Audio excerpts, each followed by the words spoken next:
السلام علیکم ورحمۃ اللہ وبرکاتہ۔ اسلامک بابا سرکل چینل کی طرف سے آپ تمام سننے اور دیکھنے والوں کو دل کی گہرائیوں سے خوش آمدید۔ میں ہوں آپ کا دوست ایاز شوکت اور آپ دیکھ رہے ہیں اسلامک بابا سرکل چینل۔ دوستو، اگر کوئی انسان چاہے مرد ہو یا عورت ہو اس دنیا میں اچھا کرے تو اللہ قیامت کے دن اس کے بدلے میں اجر دیتے ہیں۔ چاہے کوئی نماز پڑھے، قرآن پڑھے یا دوسروں کو پڑھائے، اچھے اعمال کرے، اللہ تعالیٰ قیامت کے دن اس کا اجر تو ملتا ہے۔ لیکن آج جو یہ واقعہ، یہ کہانی ہے، یہ اس کے اپوزٹ ہے۔ دوستو، ایک حافظ قرآن لڑکی ہوتی ہے جو بچپن ہی سے ہی دین میں لگی رہتی ہے۔ بچپن ہی سے اسے دین کا شوق ہوتا ہے۔ وہ قرآن پڑھتی ہے، روزے بھی رکھتی ہے اور دوسروں کو بھی سکھاتی ہے۔ لیکن جب وہ جوانی میں آتی ہے اور اس کی شادی ہوتی ہے، وہ اس سمے بھی، اس وقت تک وہ صرف اللہ کی عبادت کرتی رہتی ہے، اچھے اعمال کرتے ہیں۔ لیکن اچانک اس سے بیماری ہوتی ہے اور بیماری بڑھتی ہے اور اسی سنہ میں وہ اس کی فوت ہوتی ہے۔ کچھ دنوں کے بعد اللہ تعالیٰ اس کی قبر پر عذاب نازل کرتا ہے۔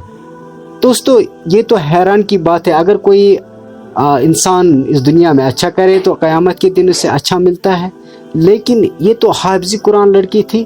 دوستو، سنتے ہیں آج اس ویڈیو میں کہ ایک حافظ قرآن لڑکی پر آخر اللہ نے عذاب کیوں بھیجا، اس کے قبر پر اللہ نے عذاب کیوں بھیجا۔ دوستو، ویڈیو کے اینڈ تک ضرور بنے رہنا، اور اگر کوئی چینل پر نیا دوست ہے پلیز چینل کو سبسکرائب کرنا اور ویڈیو کو لائک اور شیئر کرنا۔ دوستو، چلو شروع کرتے ہیں آج کا یہ حیران کن واقعہ۔ کہتے ہیں کہ ایک گاؤں میں ایک حافظ قرآن لڑکی رہتی تھی جو اپنی عبادات اور تلاوات قرآن کی وجہ سے پورے علاقے میں معروف تھی۔ اس کی زندگی کا مقصد صرف اور صرف اللہ کی رضا حاصل کرنا تھا۔ روزانہ تہجد کے وقت اٹھنا، قرآن کی تلاوت کرنا اور نفل نمازیں پڑھنا اس کی معمولات کا حصہ تھا۔ والدین کی بھی فرمان برداری اور ہر کام میں ان کا ہاتھ بٹانے والی تھی۔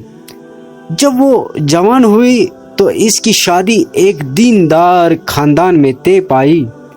شادی کے بعد بھی اس نے اپنے تمام فرائض احسن طریقے سے نبھائے اور ہمیشہ کوشش کرتی کہ کوئی عبادت میں کوتاہی نہ ہو۔ کچھ عرصے بعد وہ بیمار ہوئی اور اس کی بیماری بڑھتی گئی۔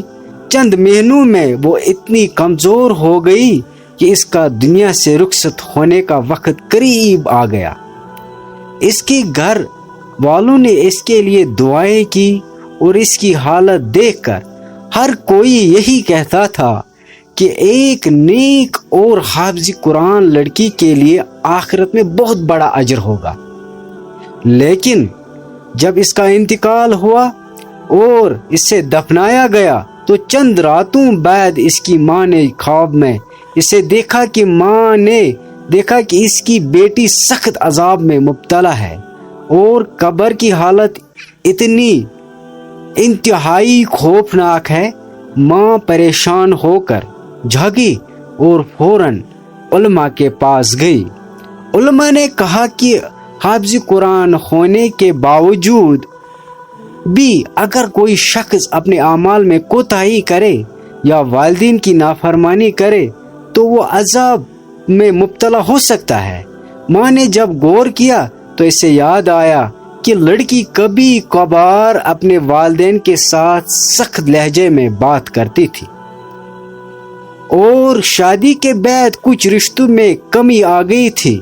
یہ خواب ایک تنبیہ تھی کہ نیک اعمال کے ساتھ ساتھ رشتوں اور والدین کے حقوق کا خیال رکھنا بھی ضروری ہے۔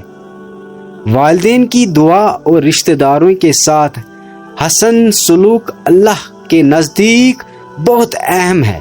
دوستو، اس واقعے سے ہمیں یہ پتہ چلتا ہے کہ اگر انسان کتنا بھی نیک اعمال کرے لیکن وہ فرمان بردار نہ ہوگا، اپنے والدین کا اور اللہ تعالیٰ کا فرمان بردار نہ ہوگا اور اپنے اعمال میں کوتاہی کرتا ہوگا، تو اللہ تعالیٰ ایسے انسانوں پر قبر کا عذاب ملحق کر دیتا ہے۔ یا اللہ ہمیں قبر کے عذاب سے نجات دے، آمین ثم آمین۔